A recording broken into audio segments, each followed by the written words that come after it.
우리가 인정욕이라는 게 사람의 기본적인 본능인데 인정 욕구를 넘어서서 인정 욕망. 그러니까 욕구에 집착이 붙으면 욕망이라 그러는데 그 인정욕에 집착하는 사람들이 있어. 그러면 그들에게는 인정 욕구가 아니라 인정 욕망이 되고 인정 욕망이 된 순간 그 욕망을 집착하면서 괴로움이 생기는 거야. 그 괴로움에서 벗어나지 못하는 사람들이 크게 세 부류야. 쉽게 말해서 인정 욕구에 가장 목말라하는 사람들이 세 부류가 있는데 그 첫 번째 부류가 어떤 부류냐면 어린아이야. 아이들. 아이는 부모의 칭찬에 목말라 있잖아. 왜냐하면 아이와 부모는 보호자, 피보호자 이런 관계야. 우리가 아이는 성인 되기 전까지는 부모의 피보호자잖아. 그렇죠. 그렇지? 그렇기 때문에 보호자가 있기 때문에 이 보호자한테 잘 보여야지 많이 나는 맛있는 것도 먹고 용돈도 얻고 따뜻한 집에서 생활할 수가 있는 거야. 그래서 그들에게 칭찬받고 인정받아야 돼. 그래서 아이들은 인정욕에 굉장히 목말라 있어. 네. 두 번째가 어떤 부류냐면 옛날에 노예 사회에 있어서 노예야. 그렇죠. 노예는 주인에게 있어서 무조건 인정받아야 돼. 네. 그렇잖아. 주인에게 인정받지 못하는 노예는 자신의 생존마저 위협받잖아. 그렇죠. 그렇지. 주인한테 인정받으면 칭찬도 받고 뭐 먹을 것도 얻지만 좀 더 받을 수도 있고. 그렇지. 그 주인한테 인정을 못 받으면 혼나기도 하고 매를 맞기도 하고 쫓겨나기도 하고 굶어 죽기도 하잖아. 그렇지. 그래서 노예도 어떻게 보면 인정욕에 목말라 있는 부류야. 그리고 마지막이 누구냐? 직장인이야. 네. 직장인도 직장 상사 그리고 뭐 사장님한테 인정을 받아야 되잖아. 인정을 받아야지만이 자신의 자리를 유지할 수 있고 더 나아가 승진도 할 수 있고 월급도 받고 잘리는 것도 예방할 수가 있잖아. 그렇죠. 그래서 직장인도 인정욕에 굉장히 목말라 있는 사람들이 많아. 그래서 어떻게 보면 내가 말했던 어린아이 그리고 어떤 노예 시대의 어떤 노예 그리고 지금의 직장인들의 어떤 공통점이 뭐냐면 그 사람들은 다 삶의 주인이 아니라는 거야. 그래서 인정욕이 많으면 많을수록 그 사람은 삶의 주인이 아니라 삶의 노예인 경우가 굉장히 많아. 그래서 어떻게 보면 어린아이들은 선택의 주인이 아니잖아. 그렇죠. 그렇지? 자기가 어떤 선택을 할 때 부모의 허락을 받아야 되잖아. 그래서 그들에게 있어서 선택의 결정권이 없어. 선택의 주인이 아니라는 거야. 그렇지? 그리고 노예는 삶 자체에 인생 자체의 결정권이 없어. 정말 슬픈 이야기지만 우리는 다행이잖아. 그런 시대에 안 태어났으니까. 근데 노예 시대의 노예는 인생 자체의 결정권이 없어. 네. 그래서 그들도 인생의 주인이 아닌 거야. 마지막으로 직장인들은 뭐에 결정권이 없냐면 직장인들은 시간에 대한 자기 결정권이 없어. 적어도 직장 안에서 자신의 그 시간 동안 자신의 결정을 내릴 수가 없잖아. 그렇지? 늘 직장 상사라든지 사장의 결정에 따르는 거잖아. 그렇죠. 결제를 받아야 되니까. 그렇지. 그 시간에 대한 결정권이 없다는 것도 삶의 주인이 아니라는 거야. 결국 인정욕에 어떤 목말라 있는 사람들, 인정욕을 어떤 집착의 대상으로 생각하는 사람들은 삶의 주인이 아니라는 거야. 근데 삶의 주인은 어떠냐면 인정받기를 원하는 게 아니고 인정을 주는 사람이야. 그렇죠. 강 작가가 인정받기를 원해. 그래, 내가 인정해 줄게. 이러면 주인이 되는 거야. 네. 주인은 주는 사람이야. 네. 주인은 받는 사람이 아니잖아. 그치? 주인은 주는 사람이고 받는 사람이 아니기 때문에 삶의 주인이 된다는 거, 인정의 주인이 된다는 것은 인정을 줄 수 있는 사람이야. 네. 예쁘다 인정 줄 수 있잖아. SNS에서 누가 인정을 목말래. 내가 인정 줄게. 돈 드는 것도 아니고. 그렇지. 그게 삶의 주인으로서의 자세야. 그런데 아까 강 작가가 직장 생활할 때 그런 인정에 어떤 목말라 있고 그런 것 때문에 괴로웠던 이유는 뭐냐면 그 파고 원인을 파고 들어가다 보면 결국 내 삶의 주인이 아니었기 때문에 주인이 아닌 거에 대한 두려움이 확장이 돼가지고 여러 가지 부정적 감정을 만들었을 뿐이야. 그래서 인정욕이 많은 사람들, 인생의 노예인 사람들, 그런 사람들은 반드시 생각해 봐야 될 게 내가 내 인생의 주인이라면 인정을 주자라는 생각을 하고 살면 되는 거야. 관점을 그냥 탁 바꿔가지고 그치? 노예의 관점이 아니라 주인의 관점으로 그냥 살아내면 그치? 된다. 그 관점을 바꾸는 것도 좋은데 차라리 위치를 바꿔버리면 돼. 위치를. 위치가 바뀌면 자연스럽게 관점은 바뀌는 거거든. 노예의 위치에서 내가 이런 관점을 가져야지 생각하는 것보다 차라리 주인의 자리를 가면 돼. 왜? 삶의 주인은 나기 때문에. 그래서 예를 들어서 내가 직장인이다. 그러면 직장에서는 어쩔 수 없이 그 삶을 살아갈 수밖에 없지만 그 속에서도 어떻게 생각하냐면 아, 이런 인정을 내가 받으려고 하고 있구나라고 알아차리는 거야. 네. 그 알아차림이 있으면 이런 인정을 하고 있구나라는 것을 알아차리게 되면 또 다른 존재는 아, 그렇게 인정을 해라 라는 또 다른 인정에 대한 알미 생기는 거야. 약간 어려운 건데 인간인 나는 누구한테 인정받으려고 하는데 그것을 또 다른 존재인 내가 허용해 주는 거야. 너 이 자리에서는 그렇게밖에 할 수 없으니까 그렇게 해라라고 인정해 주는 거야. 이거는 2단계 올라가면 되는 거야. 뭔가 진짜 허용 같은 그런 느낌. 그렇지. 예를 들어서 아까 말했던 위에 직장 상사가 나의 프로젝트를 빼앗아왔어. 네. 얼마 억울해. 그렇죠. 억울하지만은 직장 생활에서 그게 어떤 관리일 수가 있고 법적인 범위를 벗어나지 않는다면 그런 일들이 비일비재하고 어떤 직장 생활의 풍토잖아. 지금 우리나라에. 그렇지? 그러면 아, 이걸 내가 인정 못 받았다라고 억울해할 게 아니라 억울해하고 있는 너가 맞구나. 왜냐? 난 직장인이기 때문에. 그러면 나는 지금 입장에서는 이것을 인정욕을 조금 억누르고 저 사람의 공으로 돌리자라는 인정. 그게 또 다른 자리에서 허용이 생기는 거야. 그리고 빨리 직장을 그만두고 나는 직업인이 돼야지 라는 어떤 성취 동기도 생기는 거고. 그래서 그런 성장과 성취 동기를 그쪽에서 또 다른 자리에서 또 다른 자리를 느끼게 되면 그 자리에 있을 수 있는 거야. 머물 수 있다는 거지. 그래서 나의 자리, 강형만의 자리가 아니라 강형만을 바라보는 그 위치에서 어떤 성취와 성장에 대한 어떤 모티베이션을 얻게 되면 이 애가, 이 무의식이 너를 빠르게 성장시킬 수 있는 거야. 그게 또 다른 인정인 허용이라는 거야. 그래서 쉽게 말해서 이런 거야. 수용이라는 게 있고 허용이라는 게 있어. 네.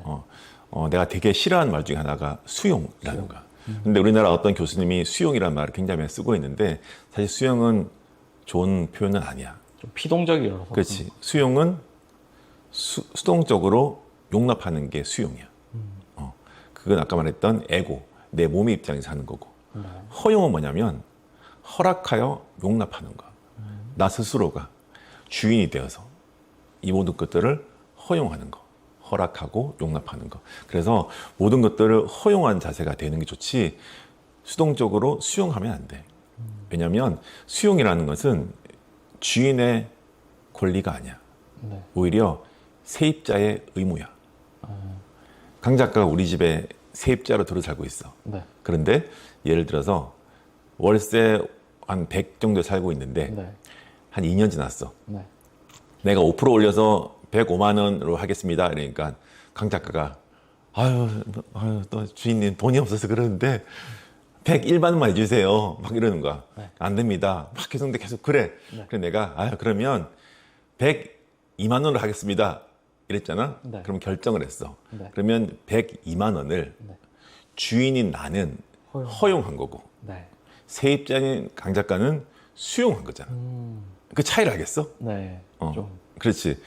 101만 원 돼야 되는데 102만 원으로 본인은 수동적으로 용납한 게 수용이고. 그렇지? 주인 입장에서 105만 원 하고 싶은데 그래. 허락해서 102만 원으로 용납해 주는 게 허용이야.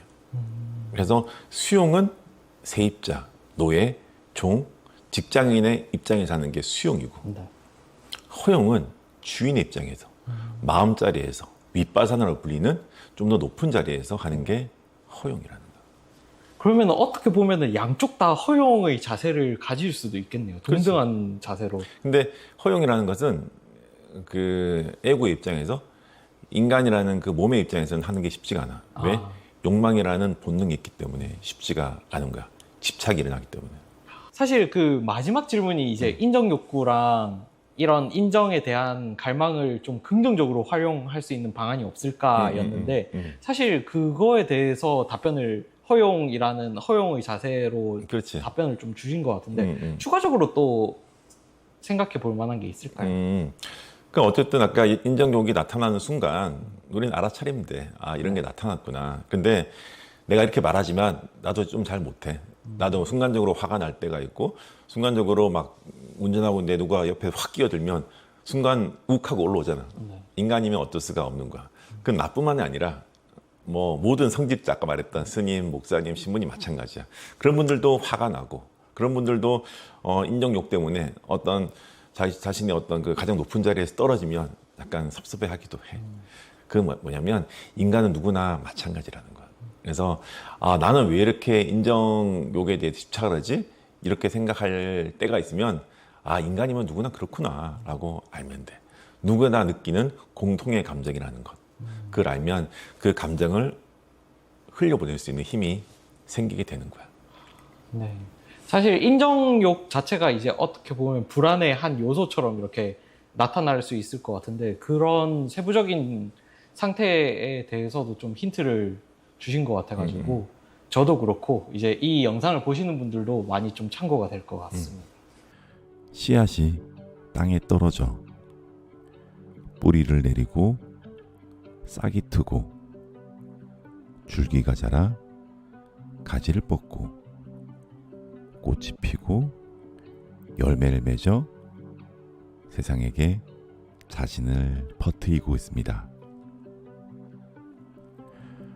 우리도 똑같은 존재입니다. 그게 자연스러운 거예요. 자연에서 일어나는 일을 자연스럽다라고 말합니다. 우리도 자연의 일부입니다.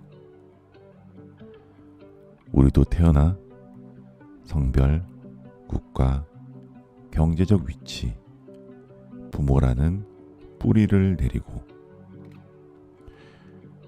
3살까지 무의식의 싹을 통해 4살부터 에고, 즉 자의식의 줄기가 커지게 됩니다. 그 줄기에서 뻗어나오는 삶의 습관들이 인생의 가지가 되어 나의 일상을 물들이고 있습니다. 불평, 불만, 불안의 입수로 일상을 물들이기도 하고 감사, 감탄, 감동의 잎사귀로 하루를 채우기도 합니다. 그렇게 나이가 들고 시간이 지나면서 우리는 산불의 열매인 결핍, 가난, 두려움을 맺어 그 씨앗을 세상에 퍼뜨립니다.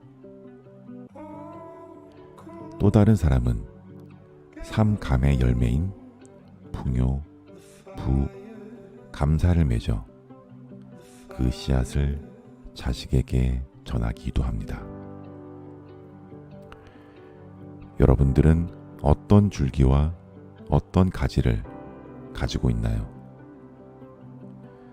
그 줄기와 가지가 여러분 인생의 꽃이 되고 열매가 되고 있습니다. 줄기는 스템입니다. 내 삶의 의미와 가치입니다. 저는 여기에 자유와 행복의 가치를 담고 있습니다. 가지는 브랜치, 삶의 습관을 이야기합니다. 제 삶의 습관인 풍요와 감사입니다. 마음이 풍요로울 때 삶이 자유로워집니다. 그래서 풍요는 자유를 향합니다. 마음이 풍요로울 때 아상, 아소, 아집, 즉 나라는 주체, 소유하고 싶음, 내가 옳음에 대한 집착이 사라지며 그 집착이 사라짐을 자유, 라고 합니다. 마음이 감사로 물들 때 삶은 행복해집니다. 삼감하며 지낼 때 내 주변은 이미 삼감으로 채워져 있으며 이미 나도 행복해져 있습니다. 여러분, 삶의 이유는 없습니다. 하지만 삶의 의미와 가치는 여러분들이 만들 수 있습니다. 저와 함께 자유롭고 행복한 삶, 집착하지 않고 괴롭지 않은 삶을 살아보는 것은 어떨까요? 그냥 재밌고 가볍게 살아봐요. 그게 그냥 재밌고 가볍게 그제가 사는 법입니다. 그 끝에서 시작하는 거야. 우리는 과정을 채워가는 글쓰기가 아니야. 미래의 입장에서 이미 나는 작가임을 알고 그 작가의 입장에서 필요한 글쓰기의 과정을 그 시간을 보내는 거야. 미래를 원인처럼 살아가는 그런 글쓰기를 해보는 거야. 그래서 그 글쓰기의 과정을 통해서 단순하게 작가로 데뷔하는 게 아니라 내가 늘 이야기하는 이런 어떤 시간에 대한 개념이라든지 결국 우리는 될 것이다라는 그런 삶에 대한 경험을 해주고 싶어가지고. 네, 작가님. 그러면 저희가 지금 이제 글쓰기랑 책쓰기 이거 전체 다 이제 이야기를 하고 있잖아요. 그러면은 글쓰기랑 책쓰기가 알아차림의 차이인 거네요. 뭐 알아차림의 차이일 수도 있고 그냥 단순하게 생각하면 네. 글쓰기는 나를 위한 거고 책쓰기는 독자를 위한 거다. 그렇게 생각하면 돼. 그래서 책쓰기는 사진을 우리가 찍잖아. 네. 휴대폰으로. 네. 너무 예쁜 뭐 오늘 같이 날씨가 좋을 때 나가서 어떤 서울숲의 모습을 찍잖아. 그 사진 찍는 게 글쓰기야. 그런데 그 찍은 사진으로 전시회를 하는 게 책쓰기야. 사진 찍는 것은 나의 추억을 위한 거잖아. 네네. 그치? 전시를 하는 것은 그 추억 중에 좋은 것들을 독자들 아니면 전시회에 온 사람들을 위해서 보여주는 거잖아. 그게 차이야. 느낌의 차이를 알겠어? 네. 책쓰기는 글쓰기를 포함하는 개념이지. 그쵸, 그쵸. 그런데 책쓰기를 잘하려면 이미 많은 글감들, 글쓰기가 되어 있어야 돼. 그 사진을 보정해서 사진전을 열듯이 네, 네. 글쓰기 한 것을 보정해서 독자의 시선을 넣어서 책쓰기를 하는 거야. 그렇게 시작하면 돼. 그래서 단순하게 사진을 찍어서 어떤 씬을 만드는 게 글쓰기고 네. 그 씬을 모아서 영화로 편집하는 게 그 영화를 만드는 게 책쓰기야.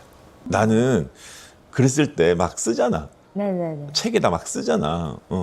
그 쓰는 과정을 통해서 나는 또 다른 책을 만들고 있거든. 내가 만약에 임 작가가 쓴 책을 샀어. 네. 내가 산 책은 임 작가의 책이지만 네. 그 임 작가의 책을 완독하고 나면 그 책은 내 책이 되는 거야. 왜냐하면 그 안에는 임 작가랑 대화한 나의 글들이 남아있거든. 그 글들이 남아있다는 것은 그것은 단순히 임 작가의 책이 아니라 임 작가와 대화한 나의 책이 되는 거야. 그런 책들이 계속 쌓이다 보면 어느 순간 헷갈려. 이 책이 임 작가의 내용이 많을까? 내 내용이 많을까? 그러면 문득 이제 책에 여백이 많은 책들이 있거든. 네네. 특히 시집 이런 거 있잖아. 시집은 여백이 많잖아. 네. 거기에 나의 글을 많이 써놔. 그러면 이상하게 이 시집에 들어간 문장들이 내 문장이 더 많을 때가 있어. 그러면 그 문장이 많이 들어간 시집을 딱 펼치잖아. 와, 나 10년 전에 어떻게 이렇게 되기나 생각을 했지? 그런 생각할 때가 있어. 그럼 되게 기분이 좋아. 우리가 좋은 책이 있으면 나는 10년 단위로 끊어서 읽을 때가 많거든. 10년, 20년, 30년, 40년 이렇게 읽게 되면 10년 전에 나, 20년 전에 나, 30년 전에 나 이런 이때 변화 과정을 느낄 수가 있어. 그때 나의 성장한 모습을 느끼는 게 너무나 나에게는 좋은 추억이 되거든. 그래서 내가 좋아했던 나폴레옹 힐 책 같은 경우는 되게 오랫동안 내가 읽은 고전이잖아. 그 책을 내가 전에 읽었던 그 메모를 보고 이번에 다시 읽으면 그때 읽었던 메모와 전혀 다른 부분에 내가 줄을 긋고 강조점에 대한 박스칠을 하고 이렇게 하거든. 그러면 와, 내가 이렇게 좀 달라져 있구나라는 스스로에 대한 알미 생겨. 그게 종이책을 읽을 때의 어떤 그런 즐거움과 기쁨 같은 거야. 그래서 처음에 책을 읽게 되면 사실은 책을 이제 좀 잘 읽는 그런 독서의 고수들은 처음에는 책의 내용을 읽어. 그런데 책을 좀 잘 읽다 보면 책의 내용을 읽는 게 아니라 책을 쓰고 있는 작가의 마음을 읽기 시작해. 작가가 이런 의도로 이야기를 했구나. 그리고 조금 더 고수가 되면 그 작가와 대화하는 내 마음을 읽게 돼. 그거는 전혀 다른 내용이야. 그거는 뭐냐면 책에 내가 쓴 문장들이 많아지게 되면 그 문장을 쓴 나와 대화하기 시작하는 거야. 5년 전에 너 이런 생각을 했구나. 이런 알아차림이 있었구나. 이런 알매, 이런 의식의 단계에 너가 머물러 있었구나라는 걸 알게 돼. 그럼 그때는 나와 대화하는 거야. 그렇게 읽다 보면 나는 작가의 책을 읽는 게 아니라 나의 책을 읽고 있는 거야. 그리고 나의 메터드가 점점점 많아지는 거야. 내가 나와 대화를 하게 되면 나의 언어를 확장시킬 수 있잖아. 그렇지? 작가의 언어를 내가 흡수하는 것이 아니라 내가 만든 나의 언어를 확장할 수 있는 거야. 그게 종이책의 가장 큰 장점이야. 어떻게 보면 책이라는 것은 그 사람의 지금까지 살아왔던 인생의 지식과 경험과 지혜와 깨달음, 그 알미 총체적으로 들어가 있는 거거든. 그 알미 들어가 있다는 것, 그 책 안에 삶이 있다는 거야. 그래서 책을 한 권 써본다는 것, 그 쓴 책을 자식에게 유산으로 남겨준다는 것은 가장 큰 유산이자 보물이 되는 거지. 아까 작가님께서 어쨌든 책을 쓰려면 일단 글을 많이 써야 된다 했잖아요. 그러면 평상시에 글을 잘 안 썼던 사람들은 책을 쓰기가 힘든 걸까요? 그거는 글감이 많아지면 네. 글이 많아지잖아. 그렇지? 네. 글이 많아지게 되면 문장이 많아지면서 나의 책이 나올 수 있는 거거든. 그러면 글감이 많아지려면 많이 관찰해야 돼. 판단하지 말고 많이 관찰해야 돼. 우리는 관찰하지 않잖아. 우리는 펜이 있어. 네. 이 펜이구나 판단하고 관찰하지 않고 시선을 떼버려. 그렇잖아? 근데 이 뭐죠? 이랬을 때 펜이에요 하는 사람이 있고, 이거 뭐죠? 이랬을 때 앞에는 이렇게 생겼고 뒤에는 이런 색깔이 있고 뒤에는 이렇고 이런 형태와 이런 모습, 이런 것들을 판단을 하지 관찰하지 않거든. 그래서 세상에 어떤 여러 가지 관찰을 한다는 것, 시선을 머무르게 한다는 것, 그것은 세상의 글감을 찾는 방법 중에 하나예요.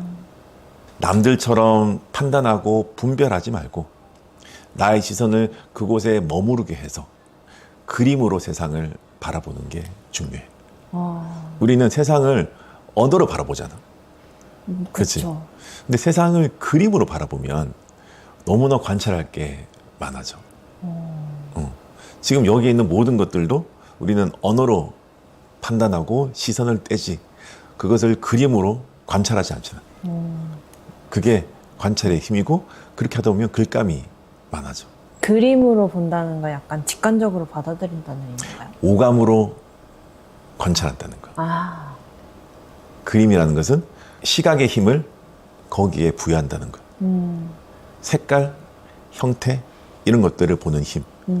단순하게 이름으로 판단하는 게 아니고, 음식을 먹었을 때 아, 이 떡볶이네 하고 먹는 게 아니라 네. 이 안에 들어있는 고추의 향과 네. 뭐 설탕의 어떤 그런 스윗함, 뭐 이런 여러 가지 그런 향과 맛이 있잖아. 네네. 그것을 관찰하는 거야. 그거는 우리의 어떤 후각과 우리의 미각에 머무르는 거야. 촉각, 달리기를 하는데 바람이 불었어. 네. 바람이 불구나. 이게 네. 아니라 헉, 뭔가의 공기가 나에게 말을 걸고 있구나. 그런 느낌이 있잖아. 뭐 그런 것들. 걷고 있는데 땅이 딱딱하다 이게 아니라 네. 대지의 단단함이 나에게 말을 걸고 있구나. 어. 이런 거죠. 그런 것들을 계속해서 느껴보는 거야. 시각, 후각, 촉각, 청각, 미각. 이 오감이 주는 세상의 만찬을 네. 거기에 머물러 보는 거. 그게 세상의 글감을 찾는 거야. 방금 그거를 조금 보충하고 싶어서 강 작가 또 등장. 네. 네. 임 작가는 그게 궁금했던 것 같아요. 평소에 글감을 이렇게 잘 모아두지 않는 관찰을 하고 평소에 관찰보다는 판단으로 빠르게 스쳐 지나갔던 사람들도 좀 이렇게 책을 쓸 수 있을까라는 생각으로 질문을 드렸던 것 같거든요. 그러면은 작가님이 말씀하셨던 이런 관찰을 좀 빠르게도 해볼 수 있을까요? 그러니까 쉽게 말해서 관찰을 글감으로 남겨두는 게 중요해. 관찰에 머무르게 되면 너무나 좋은 어떤 마음의 변화를 느낄 수가 있는데 인간은 망각의 동물이기 때문에 금방 잊혀진단 말이야. 그래서 자신이 느꼈던 오감의 만찬, 시각, 청각, 후각, 촉각, 미각의 이런 어떤 축제의 향연을 글로 남겨놔야 돼. 나는 가장 많이 활용하는 게 블로그야. 나의 블로그에 난 매일매일 글을 쓰거든. 아니면 카톡에다가 남겨놓기도 해. 나에게 글쓰기 같은 거 있잖아. 나에게 카톡 보내기. 그런 걸 통해 가지고 내가 지금 떠오르는 어떤 그런 글감들, 그런 나의 메터드, 메텐스를 남겨두는 거야. 그 문장과 단어가 모이게 되면 하나의 글이 되고 그 짧은 글이 모여서 글감이 되고 글이 된다는 거지. 그래서 항상 뭔가 남겨두는 습관을 가지는 게 굉장히 중요해.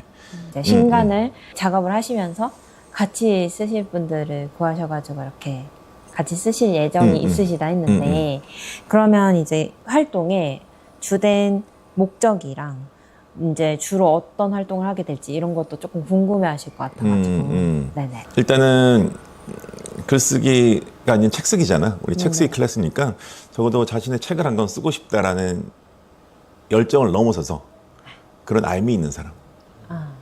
그래서 우리는 처음 들어왔을 때부터 작가 타이틀을 부여해서 시작을 할 거야.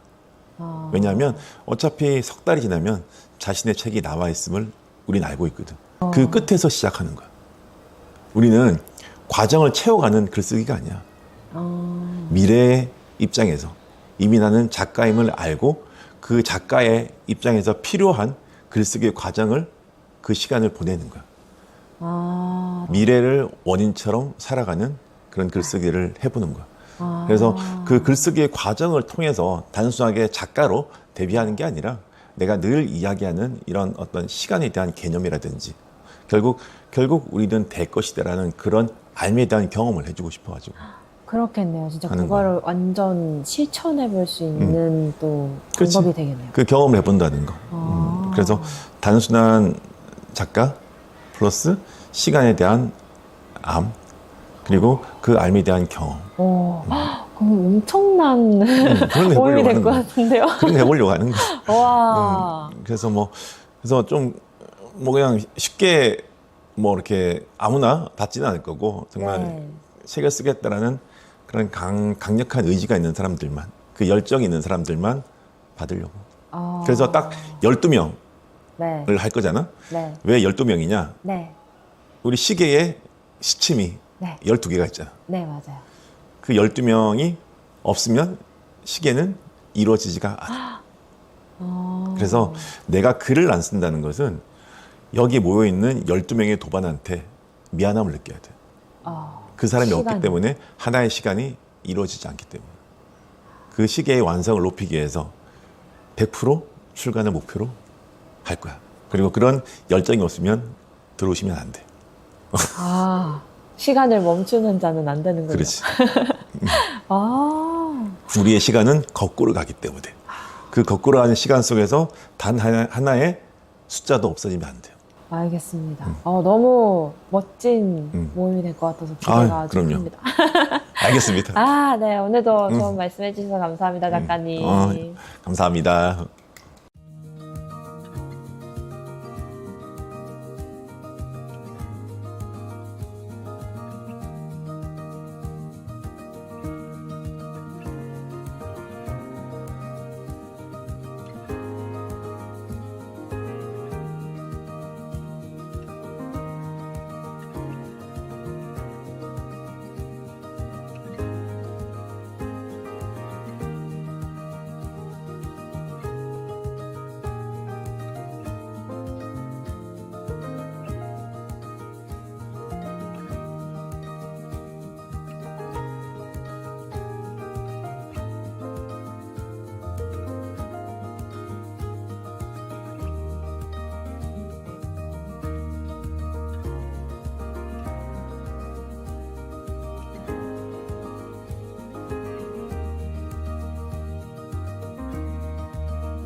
인생은 집으로 돌아가는 길입니다.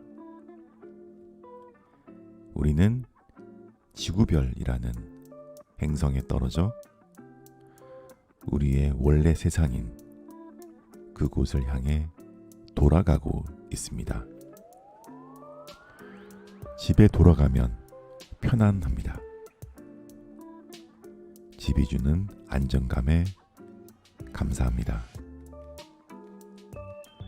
그래서 집으로 빨리 돌아가고 싶어 합니다. 그런데 저는 여행지에서 돌아오는 길, 그곳에서 최대한 천천히 그 시간이 흐르길 바랍니다. 여행의 본질은 집에 가는 게 아니기 때문입니다. 집이라는 목적지를 위해 여행이 존재하는 게 아닙니다. 목적지를 향하는 과정, 그 여정이 주는 모험과 경험이 여행의 본질입니다. 그 시간이 주는 시련과 역경, 배움과 성장, 그 경험이 여행의 본질입니다. 그래서 저는 아주 천천히 성장하는 사람이 되었으면 좋겠습니다. 신이 만들어 놓은 저의 지구별 여행 일정을 최대한 긴 호흡과 다양한 시선, 그리고 나만의 경험을 만드는 시간으로 바꾸고 싶습니다. 누구보다 빨리 목적지에 도착하는 우를 범하기는 싫습니다. 남보다 빨리 부자가 되고 빨리 출세를 하고 빨리 유명해지기 싫습니다. 빨리 성장한다는 것은 빨리 소멸되는 것입니다. 목적지는 과정을 경험하기 위한 하나의 설정에 불과합니다. 내비를 통해 도착지에 도착하면 그 목적지는 또 다른 길 위에 있음을 발견하게 됩니다. 다들 경험해 봤을 겁니다. 여행지에서 그토록 내가 원하는 곳에 도착했으나 그 명성에 비해, 그 인기에 비해 별거 아니라는 느낌을 받을 때가 많습니다. 목적지는 결과입니다. 결과를 위한 삶은 허무합니다. 하지만 그렇다고 목적지가 필요 없는 것은 아닙니다. 결과라는 환상이 우리를 움직이게 하고 그 결과를 향하게 합니다. 결과는 우리를 움직이게 하지만 과정은 우리를 살아있게 합니다. 우리 삶은 그 과정에 있기 때문입니다. 그 과정의 길에서 만나는 것들이 돈이고 명예고 권력이며 인기고 내 주변의 사람들입니다. 세상에 결과는 없습니다. 그 환상의 길에서 만나는 여정만이 있습니다.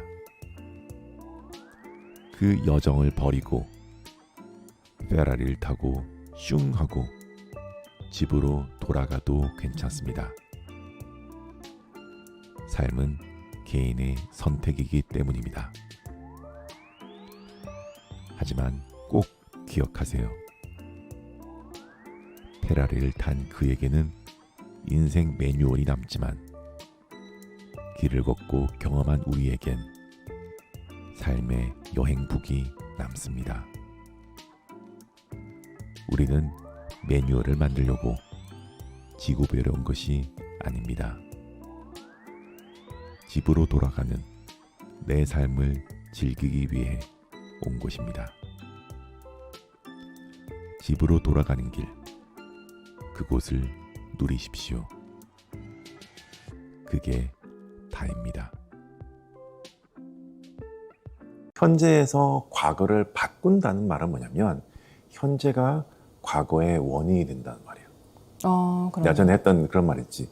현재가 과거의 원인이 된다는 것은 미래도 현재의 원인이 될 수 있다는 거예요. 내가 늘 이야기하는 끝에서 시작하는 삶이라는 것은 이런 거예요. 이 회고의 과정을 통해서 우리는 과거를 바꿀 수 있기 때문에 미래의 입장에서 현재를 바꿀 수 있는 그런 힘이, 그런 알미 생기는 거예요. 안녕하세요, 작가님. 임 작가. 임 작가입니다. 이제 곧 연말이잖아요. 벌써 한 해가 다 갔어. 맞아요. 왜 이렇게 빨리 갔지? 그러니까. 그래서 오늘은 이제 아무래도 연말이니까 또 한 해를 내가 어떻게 살았나 돌아보게 되잖아요. 그래서 맞아. 회고에 대해서 한번 여쭤보고 싶어요. 그런 말들 많이 듣거든요. 회고를 해야 된다, 해야 된다. 근데 왜 회고가 필요한 것인지 좀 여쭤보고 싶었어요. 회고가 무슨 말일까? 돌아보는 거? 그렇지. 돌아보는 거야. 돌아볼 회자에 돌아볼 고자가 회고거든. 그래서 회고는 우리가 뭔가를 돌아보는 거야. 근데 뭘 돌아볼까? 우리의 과거를 돌아보는 거잖아. 그렇지? 근데 과거를 돌아본 이유는 딱 한 가지야. 그 과거를 경험 삼아서 내가 조금 더 성장하고 발전하기 위해서 뭔가 나의 배움을 위한 어떤 소재거리, 글감이 바로 회고라는 거야. 단순하게 기억을 회고를 하지 않잖아. 우리가 회고를 한다는 것은 뭔가 능동적으로 과거의 어떤 그런 기억과 추억을 리콜하는 거거든. 근데 우리의 과거라는 거는 그냥 우리가 본 그대로 들어가 있는 게 아니라 우리가 본 것을 어떻게 해석하는가에 따라서 과거는 충분히 달라질 수가 있어. 우리 과거에 어떤 상처를 입었어. 뭐 남자친구랑 헤어지기도 하고 어떤 사기를 당하기도 하고 뭔가 큰 안 좋은 일들을 겪잖아. 근데 그렇게 힘들었던 과거의 상처가 몇 년 지나가 보니까 오히려 새로운 사람을 만날 수 있는 기회를 얻는다든지 그 사기로 인해서 더 큰 사기를 뭐 예방할 수 있다든지 하는 여러 가지 좋은 일들이 생길 수가 있단 말이야. 그러면 그 과거에 있었던 어떤 부정적인 일에 지금의 입장에서는 거기에 긍정적인 어떤 의미와 가치를 내가 부여할 수가 있어. 그게 회고의 진정한 어떤 본질이야. 그래서 회고를 통해서 내가 기억하고 있는 그 과거에 긍정성을 부여하는 거. 그게 뭐냐면 지금 입장에서 과거를 바꿔주는 거야. 현재에서 과거를 바꿔주는 과정이 회고라는 거야. 무슨 말인지 알겠지? 네. 그러면 봐. 현재에서 과거를 바꾼다는 말은 뭐냐면 현재가 과거의 원인이 된다는 말이야. 내가 전에 했던 그런 말 있지. 현재가 과거의 원인이 된다는 것은 미래도 현재의 원인이 될 수 있다는 거야. 내가 늘 이야기하는 끝에서 시작하는 삶이라는 것은 이런 거야. 이 회고의 과정을 통해서 우리는 과거를 바꿀 수 있기 때문에 미래의 입장에서 현재를 바꿀 수 있는 그런 힘이, 그런 알미 생기는 거야. 그래서 이런 것들을 계속 하다 보면 결국 과거라는 게 원인이 돼서 지금의 현재가 있는 게 아니라 지금의 현재에서 과거를 바꿔줌으로써 그 과거 또다시 현재에 긍정적인 영향을 미칠 수가 있구나라는 것을 알게 되는 거야. 그렇게 되면 과거에 어떤 뭐 애인과 헤어졌다든지 남자친구랑 헤어진 상실이 그 상실로 머무는 것이 아니라 또 다른 만남을 위한 계기가 되는 것이고 오히려 그 사람한테 감사함을 표할 수도 있는 거지. 너가 헤어져줘서 고맙다. 이런 거 있잖아. 그게 이제 회고의 어떤 의미와 가치인 거지. 그러면 이 얘기를 듣다 보니까 궁금해지는데 작가님은 혹시 회고를 어떻게 하시는지 너무 궁금한데요. 나는 네. 일상을 회고를 해서 그걸 보통 블로그에 남겨놔. 우리는 이제 뭐 일상에서 많은 일들을 겪잖아. 근데 사람의 기억이라는 것은 끄발성이 강해서 날아가 버리거든. 근데 글을 써놓으면 그 기억이 잘 날아가지 않고 남아있잖아. 그래서 일상을 회고해서 블로그에 남기고 그 블로그에 남겨진 과거의 일상을 또 글로 써내기도 하고 또 이렇게 우임 작가랑 이야기하면서 뭐 유튜브에 전하기도 하고 그렇게 하는 거지. 그래서 나는 글을 쓰기도 하고 책을 쓰기도 하고 촬영을 하기도 해. 그래서 뭔가를 남겨놓는 걸 좀 좋아하지. 아, 꼭 글을 쓰는 것만 있는 건 아니네요. 그렇지. 촬영하기도 하고 나의 카톡 보내기도 하고 영상을 찍기도 하고 다양한 방식들이 있잖아. 그럼 글을 항상 매일 쓰시는 거예요? 블로그는 거의 매일 쓰는 거야. 그러면 이제 매일 회고는 하시고 곧 12월이잖아요. 그러면 책 쓰기가 어떻게 보면 한 해 회고 같은 느낌인가요? 그렇지. 매년 나는 책을 쓰니까 작년에 썼던 책하고 올해 썼던 책 내용이 달라지는 이유는 내가 그만큼 성장했다는 거잖아. 그래서 지금의 입장에서 세상을 보는 그런 관점이 작년과 달라졌음을 그 책을 통해서 알 수가 있어. 그래서 글을 쓴다는 거, 책을 쓴다는 것은 나의 어떤 한 해를 회고하고 그만큼의 내가 성장과 발전과 어떤 배움이 있었다는 것을 의미하는 거기 때문에 뭐 책 쓰고 글 쓰는 거 좋은 방식이라고 나는 생각을 해. 그래서 자꾸 그렇게 책을 쓰라고 하셨군요. 그렇지. 작가님께서. 책을 한번 써봐. 알겠습니다. 저희가 그래서 이제 회고가 필요하지만 회고가 어려우신 분들을 위해 저도 어렵고 그래서 함께 하면 또 할 수 있지 않을까 해서 엔드라는 이 또 모임을 만들었습니다. 네, 엔드 끝나지 않고 엔드 계속 또 끝 이후에 또 계속 된다. 나 좋아하는 언어 유희. 좋아해. 네. 그래서 이제 25년을 함께 좀 되돌아보고 26년에 이제 비전 보드를 만드는 그래서 이제 그 한 해를 회고하는 모임을 한번 만들어 봤는데 작가님이 보시기에 어떤 점이 좋을 것 같은지 한번 얘기해 주실 수 있을까요?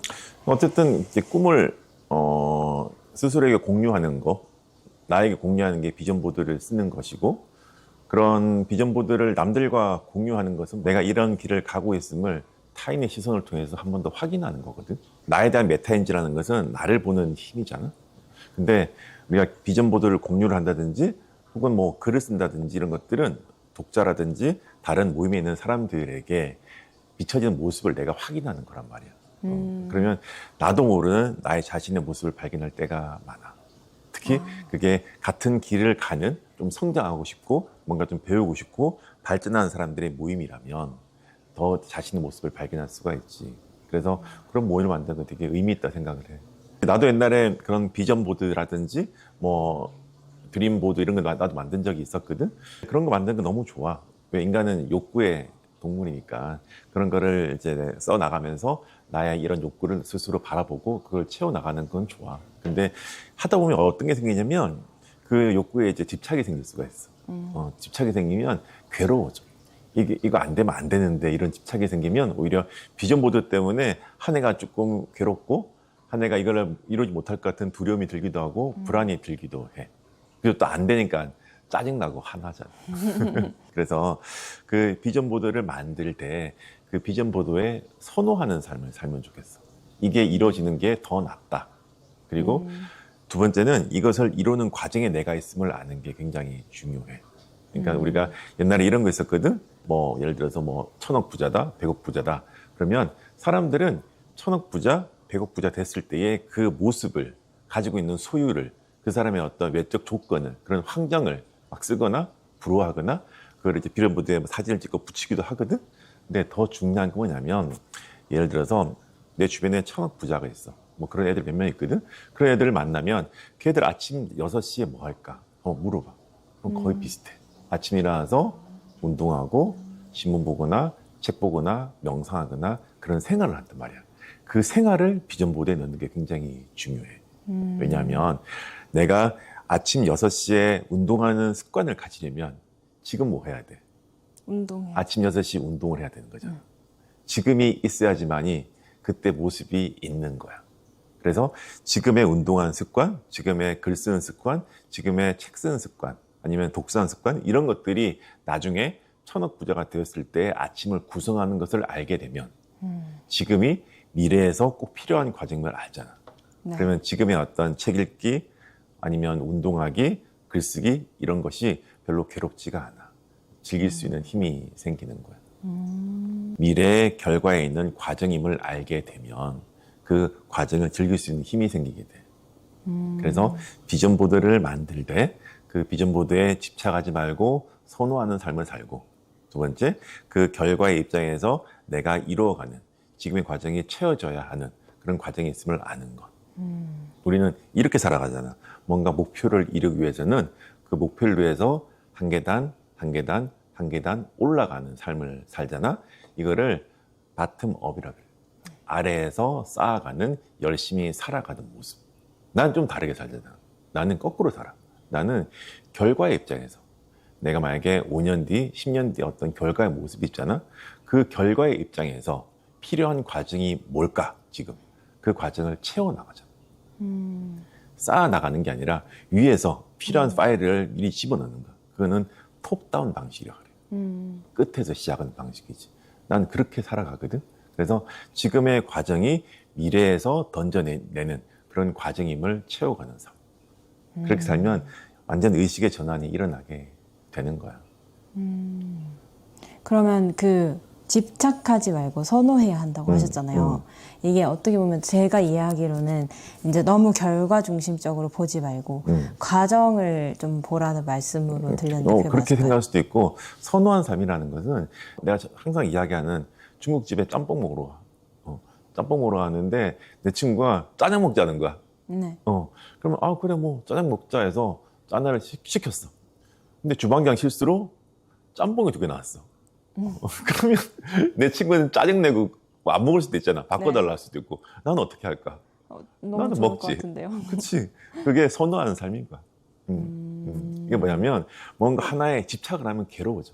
근데 어차피 중국집이 간 이유는 점심을 해결하기 위해서 갔잖아. 근데 내가 선호하는 것을 안 먹어도 그냥 나는 짬뽕을 먹어도 괜찮거든. 그게 선호하는 삶이라는 거야. A가 있고 B가 있는데 둘 다 좋아. 근데 B를 조금 더 선호하는 것은 B가 안 되더라도 그렇게 크게 실망하지 않는 거야. 왜? A가 있으니까. 알겠습니다. 비전 보드를 만들 때 선호할 것 명심하겠습니다. 그렇게 하십시오. 네. 오늘도 너무 감사합니다. 아유, 감사합니다. 저번 주에 부산에서 강의를 하고 이런저런 질문을 받았습니다. 종종 이런 질문을 받고 제 의견을 전해 드릴 때가 있습니다. 그런데 그것은 질문에 대한 답이 아닌 질문에 대한 저의 생각입니다. 그런데 우리는 질문에는 답이 있다라는 착각에 빠져 있습니다. 그리고 제 의견을 정답으로 전환시켜 사실로 받아들이는 분들이 많습니다. 그건 올바른 대화가 아닙니다. 대화는 소통의 도구이고 소통은 관계의 시작입니다. 그리고 관계의 본질은 존재와 존재의 만남입니다. 질문과 정답의 관계가 아니라 의견과 의견의 만남입니다. 그래서 저는 정답을 이야기하지 않습니다. 저의 생각과 경험, 저의 깨달음과 알을 전하고 있습니다. 그래서 저는 옳음에 집착이 없습니다. 저의 말이 언제든 틀릴 수 있음을 알기 때문입니다. 저의 말이 언제든 틀릴 수 있음을 아는 암.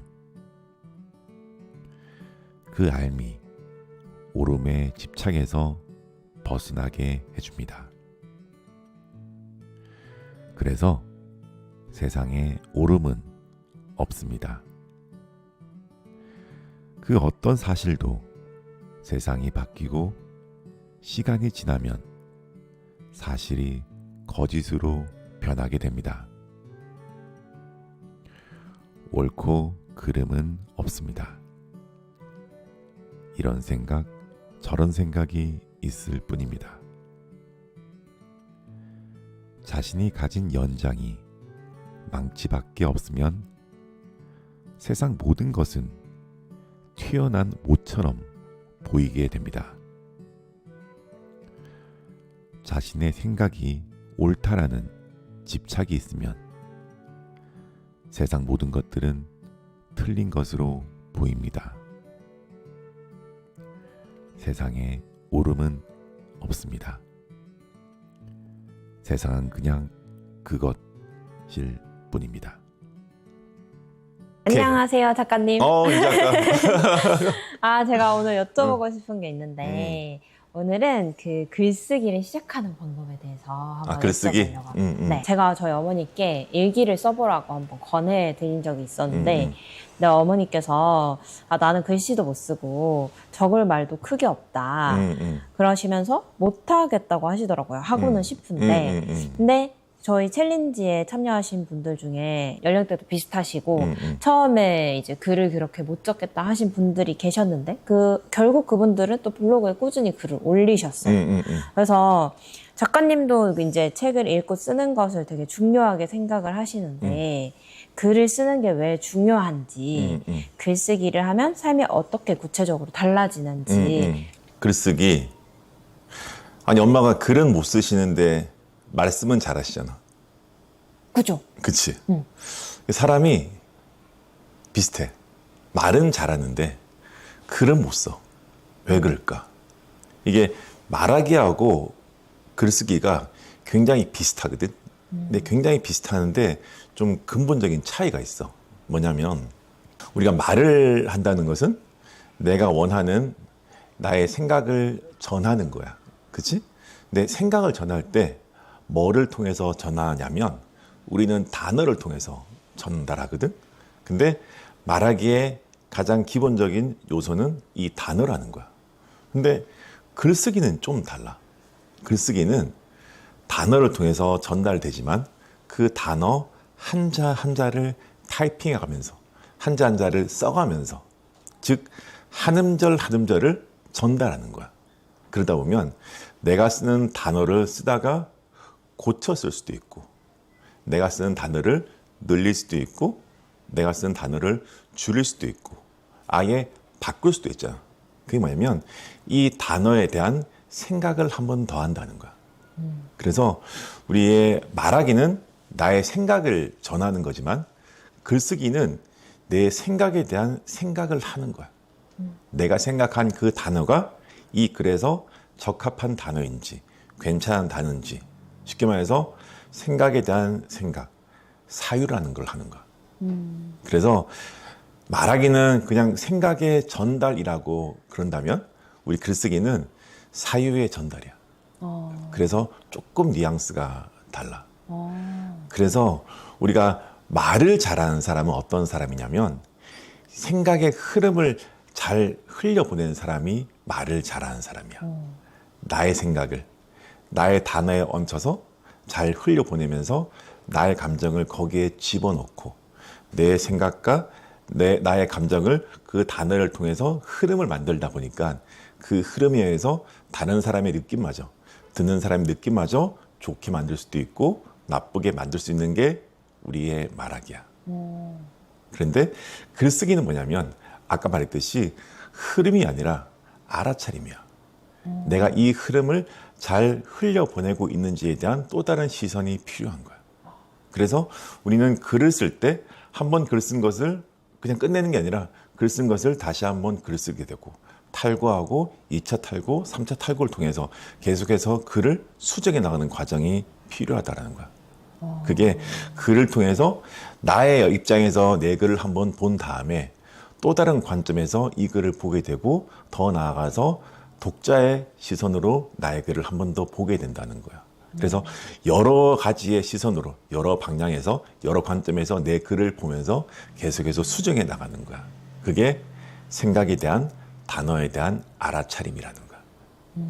말하기는 또 뭐가 있냐면 말을 할 때 비언어적인 요소가 굉장히 많이 들어가. 내가 지금 말할 때 눈빛이라든지 나의 목소리의 속도라든지 억양이라든지 제스처라든지 이게 다 들어가잖아. 네. 그래서 우리가 말하기는 뭐냐면 소리를 통해서 나의 내용을 전하지만 소리 플러스 비언어적 요소가 굉장히 많이 들어가.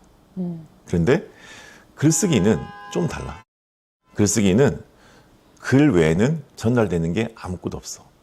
그래서 글쓰기는 내가 어떤 단어를 선택하는지 그 단어의 선택과 문장의 리듬이 굉장히 중요해. 그거로써 글쓰기가 완성이 되니까.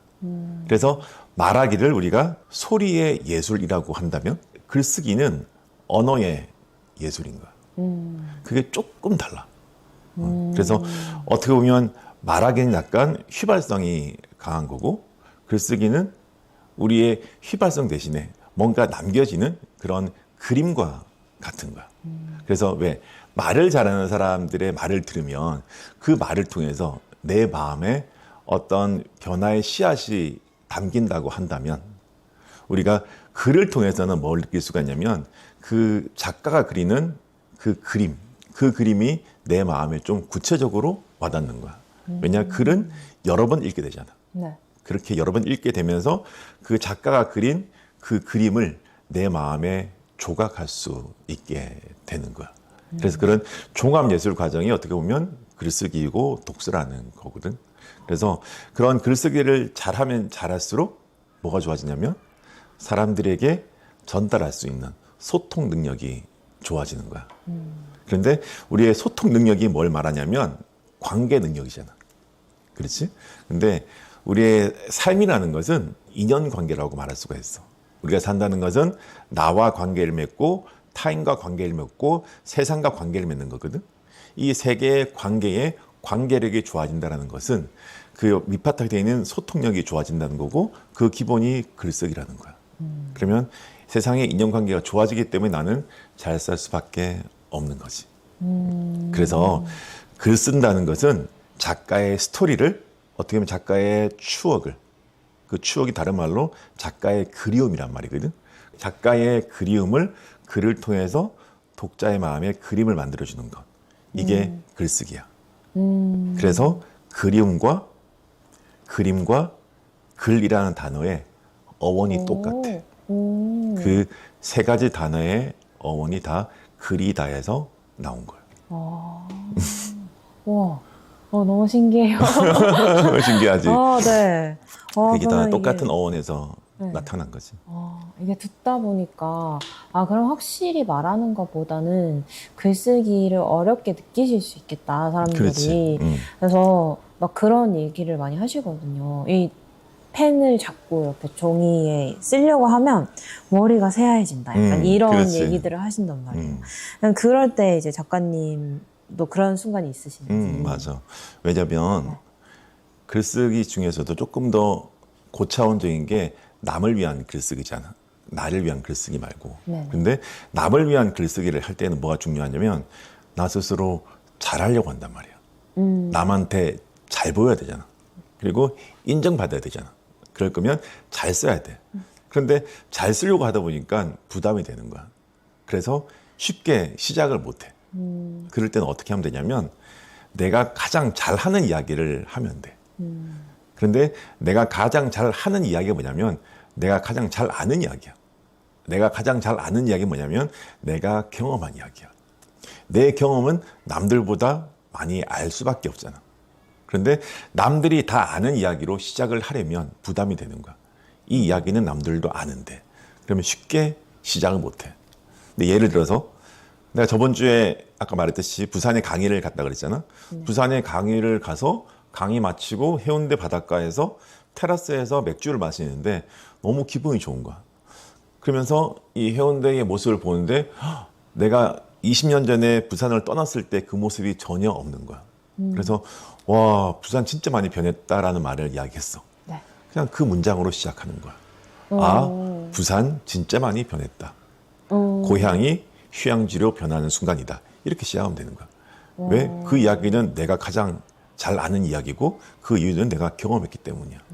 그래서 사람은 내가 아는 이야기로 시작하는 게 가장 쉽고 남들에게도 설득력이 있고 남들도 궁금해하는 이야기야. 그리고 또 막 그런 고민들도 좀 많이 하신 것 같아요. 글을 짧아도 괜찮다. 일단 써라. 막 이런 얘기들을 많이 하시는데, 이 너무 짧으면 너무 글이 볼품없어 보이고, 왠지 뭔가 조금 내용이 막 빈약해 보이고, 막 그런 것도 좀 고민이 많으신 것 같은데, 그 짧은 문장에 대해서는 어떻게 생각하세요? 짧은 글에 대해서. 이게 짧은 문장이라는 그 단어가 뜻하는 게 두 가지가 있어. 하나는 뭐냐면 짧은 글인데 내용이 없는 글이야.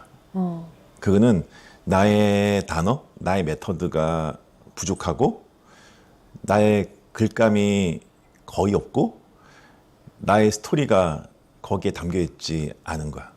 그래서 그런 글을 뭐라 그러냐면 빈약한 글이라 그래. 빈약한 글의 특징이 뭐냐면 그냥 단순한 정보를 전달하거나 나의 어떤 즉흥적 감정을 전하는 경우가 대부분이야. 가장 대표적인 예가 뭐냐면 인터넷 댓글하고 카톡 댓글이야. 가장 많이 쓰는 단어. 미쳤다. 대박이네. 너무 좋아요. 이런 거 있잖아. 그다음에 키역 뭐 귀엽지. 이런 거. 그게 빈약한 글이야. 그냥 뭐 단순한 정보의 전달이라든지 나의 즉흥적 감정을 전하는 거잖아.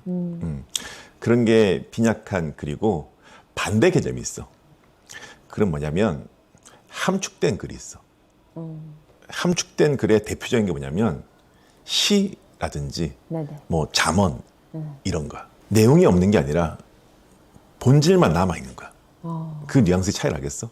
뭔가 비어 있는 게 아니라 짧은 글 안에 작가의 모든 생각, 그 본질이 딱 함축되어 있는 거야. 그래서 작가가 자신의 생각을 다 열정적으로 불태워가지고 남아있는 그 네. 숫의 검은 문장 같은 게 함축된 글이야. 그게 시의 한 문장 같은 거지. 그래서 그런 함축된 글을 보면 우리에게 어떤 울림이라든지 여운이 남게 되는 거야. 그런데 빈약한 글에서는 그 어떤 울림과 여운이 남아있지 않아. 그래서 물론 짧은 글을 쓰는 거 좋아. 짧은 글을 통해서 그 글이 계속 늘어나가면 나의 문장이 생기고 나의 단어가 생기고 그걸 뭐라 그랬어? 나의 메터드와 메텐스를 했잖아. 그걸 늘려가면 늘려갈수록 나의 글감이 많아지게 되고 나의 글감이 많아지면 나의 스토리가 내 글이 되는 거야. 그렇게 글을 쓴 다음에 두 번째는 이 글을 함축되게 줄여나가는 것도 굉장히 중요한 거야. 그러면 전달력이 좋아지고 글의 밀도가 좋아지게 돼. 글의 밀도가 좋아지게 되면 전달력 플러스 울림과 여운이 단단하게 남아있게 되는 거야. 그래서 단순하게 짧은 글을 써라가 중요한 게 아니라 그 짧은 글을 쓰는 과정이 첫 번째 시작이고 그 짧은 글을 연결해서 나의 문장을 만들고 그 문장이 합쳐지게 되면 나의 패러그래프, 단락이 되고 단락이 글이 되었을 때 그 글을 다시 줄여나가서 나의 한 문장으로 만들어보는 그 경험을 하다 보면 이 글에 담겨있는 나의 본질적인 메텐스를 나 스스로 알게 되고 그것을 전달한 순간 독자들도 그것을 굉장히 잘 이해하고 굉장히 큰 울림과 공명과 여운을 얻게 되는 거야. 그러면 작가님, 제가 또 새로운 정보를 들었습니다. 이 오늘 주제가 글쓰기잖아요. 근데 또 글쓰기 관련해가지고 작가님께서 준비하고 계신 게 있으시다고 들었어요. 아니 준비한 게 아니라 내가 내년 1월 말까지 그 원고를 다 써야 돼. 내가 10년 동안 신간? 10권의 책을 쓰자라고 마음먹기 때문에 매년 한 권 책을 내거든. 그래서 이제 글을 좀 써야 되는데 한 2달 내지 석 달 동안 글을 쓸 거야. 네네. 근데 글을 쓸 건데 가끔 나한테 같이 책을 좀 쓰면 안 되겠냐라고 물어보시는 분들이 되게 많았거든. 네네. 그리고 우리 채널을 통해서도 그렇게 조금 연락 오시는 분도 많았고 뭐 DM 통해서도 온 분들 많았잖아. 그래서 그러면 한번 글을 같이 한번 써보는 시간을 만들어 볼까라고 해서 내가 강 작가한테 좀 시켰어. 그런 책 쓰기 한번 우리 뭐 클래스까지는 좀 너무 거창하고 네네. 같이 책 쓰는 시간을 한번 가져볼까라고 해서 많이는 못하고 네네. 딱 한 12분 정도 같이 내가 그분들보다 책을 한 대여섯 권도 먼저 써냈으니까 네네. 그런 경험을 한번 좀 전해주고 싶고 그들도 작가로서 뭐 데뷔할 수 있는 그런 기회를 좀 만들어 드리고 싶어가지고 네. 그런 클래스를 열 거야. 그래서 같이 좀 그 글을 쓰는 시간 더 나아가 글 쓰기가 아닌 책 쓰기의 시간을 조금 가져보려고 그래. 너무 좋을 것 같은데요. 이게 혼자 쓰면 진짜 너무 막막할 것 같은데 작가님하고 같이 쓰면 뭔가 엄청 든든할 것 같아요. 그렇지. 내가 먼저 경험해 봤으니까. 그래서 처음에 이제 글을 쓰라 그러면 사람들이 어떤 글을 쓰냐면 일기를 써. 그죠. 일기를 쓰지. 왜냐면 일기는 나를 위한 글이잖아. 그래서 대부분 사람들이 일기를 쓰다 보면 그 일기는 독자의 눈에 잘 맞지 않은 경우가 굉장히 많아. 그래서 글을 쓸 때는 아까 내가 말했듯이 항상 글 쓰기 다음에 있는 게 책 쓰기거든. 네네네. 책 쓰기라는 데 생각하면 독자의 눈으로 내 글을 한 번 더 바라볼 수 있는 힘이 생기게 돼.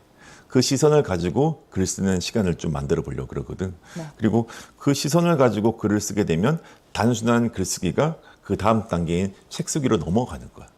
그래서 나도 모르게 책을 쓰고 읽고 있음을 알게 되는 거거든. 근데 이제 처음에 글 쓰는 사람들이 일기와 같은 자서전 형태로 수필로 이제 출판사에 투고한 경우가 많아.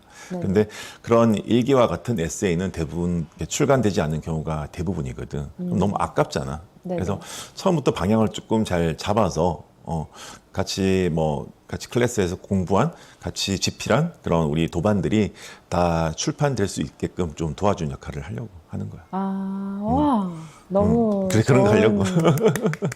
생각이네요. 네, 작가님 강 갑자기 작가입니다. 강 작가 갑자기 등장.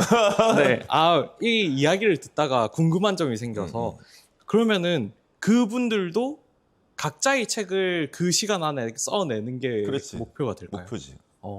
그게 우리- 가능한 우리 2, 걸까요? 3개월 내에 책 제목을 정하고 그리고 목차를 정하고 초고를 일단 완성하는 게 목표야. 그 초고를 출판사에 투고를 해서 출간 계약을 맺는 것. 물론 초고가 출간 계약을 맺으면 그 이후에 물론 스스로 탈구하는 과정이 필요하지. 근데 어쨌든 초고를 내서 출판사랑 출간 계약을 맺는 순간 그 사람은 이미 작가가 되는 거거든. 거기까지 같이 한번 해보자는 거지. 그러면은 약 13권의 책이 탄생하는 그렇지. 그 시간이 될 그렇지. 수 있겠네요. 그래서 그냥 한번 써볼까 이런 분은 안 받을 거야. 3개월 동안 미친 듯이 쓰겠다. 미친 3개월 듯이 동안 술을 안 먹겠다. 오. 3개월 동안 4시 반에서 5시 사이 일어나겠다. 그때 글을 쓰겠다. 라고 인증하는 사람만 받을 거야. 네. 그 이하영 작가님도 직접 오프라인 이렇게 강의를 매주 이렇게 거의 나와서 내가 글을 쓰니까 내 쓰는 과정도 공유하고 우리 클래스에 있는 도반들의 어떤 이야기도 들어보고 어떤 게 조금 힘들었는지에 대해서 내가 뭐 먼저 경험해 봤으니까 그런 거에 대해서 이야기를 조언을 해줄 수 있지. 그리고 내가 강 작가하고 임 작가한테 여러 가지 미션을 줬잖아. 그렇죠. 그 미션을 통해서 조금씩 쌓아 나아가다 보면 어느 순간 많은 게 이루어져 있을 거야. 네. 이하영 작가님이 하시고 싶으신 거 참여해 주신 분들이 원하는 방향을 잘 연결 지어 드릴 수 있도록 저랑 임 작가도 노력을 많이 해야 되겠네요. 그렇게 하십시오. 화이팅. 인도의 시에 이런 말이 있습니다. 세상에는 세 개의 진리가 있습니다. 바로 신의 존재, 인간의 어리석음, 그리고 웃음입니다. 처음 두 개가 인간 이해에 너머에 있기에 우리는 웃으며 할 수 있는 것을 하면 됩니다. 저는 자주 웃습니다. 적어도 미소 지으면서 살고 있습니다. 아이는 이라는 단어 덕분입니다. 아이는을 발음하면 나도 모르는 미소가 생기게 됩니다. 그 미소로 내 얼굴의 표정을 변화시키면 내 감정의 변화가 나타납니다. 감정이라는 것은 우리의 얼굴과 몸의 변화를 해석한 대뇌피질의 인식입니다.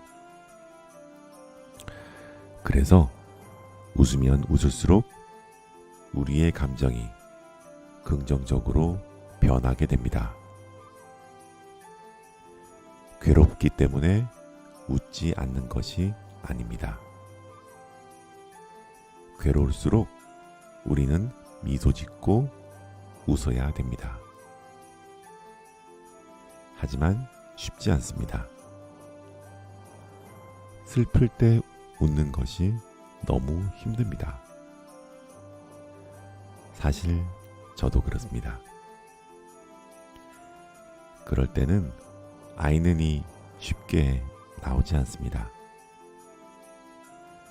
그럴 때는 삼그하면서 아이는을 기다려야 합니다. 세상은 세상 것입니다. 그렇구나. 세상의 입장에서는 그런 일이 생길 수 있겠구나. 그럴 수 있구나. 그럼 그래야지. 나도 슬플 수 있어. 화날 수 있어. 그래라 그러고 나는 오늘 저녁에 뭐 먹지? 그 다음에 아이는. 삼그와 아이는이 우리의 슬픔과 고통, 괴로움에서 벗어나게 해줍니다. 쉽지 않습니다. 하지만 그렇게 쉽지 않기에 우리는 연습하고 수련하고 수행하고 변화하고 성장합니다.